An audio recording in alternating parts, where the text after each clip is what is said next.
Bonjour, je suis Monsieur Becker. Tous les objets, ou presque, renvoient de la lumière. On désigne sous le nom de luminance la quantité de lumière émise par un objet par unité de surface.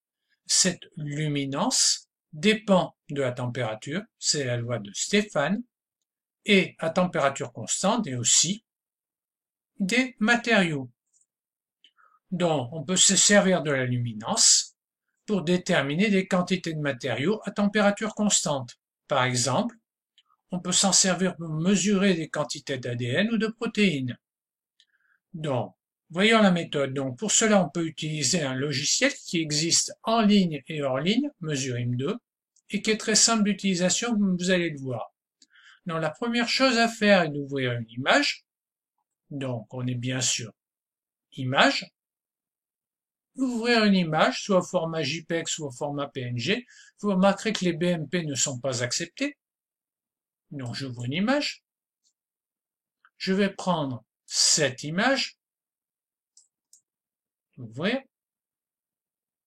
Ce que je vois sur cette image, je vois que c'est le résultat, en fait, d'une amplification de l'ADN par PCR, Polymerase Chain Reaction, autrement dit amplification, suivie d'une électrophorèse.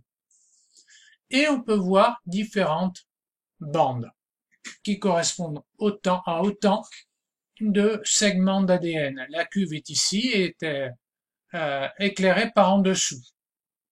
Donc, essayons de déterminer la luminance d'une bande particulière d'ADN. Donc, la méthode est la suivante. Il faut cliquer sur Analyser. On va régler l'échelle sur Auto. Par défaut, ce que l'on obtiendrait, c'est l'absorption. Si je veux la luminance, je dois cocher luminance, comme ceci. Puis, il faut cliquer sur un point et tracer un segment de droite, comme vous pouvez le voir en suivant ma souris. Voilà. Dès lors, je vois apparaître ma luminance, la petite croix que vous voyez au centre de l'écran vous donne la position sur les bandes.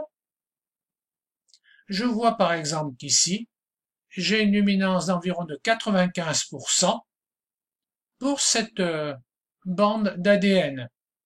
Donc c'est tout pour aujourd'hui. Je vous remercie vivement. À bientôt. Au revoir.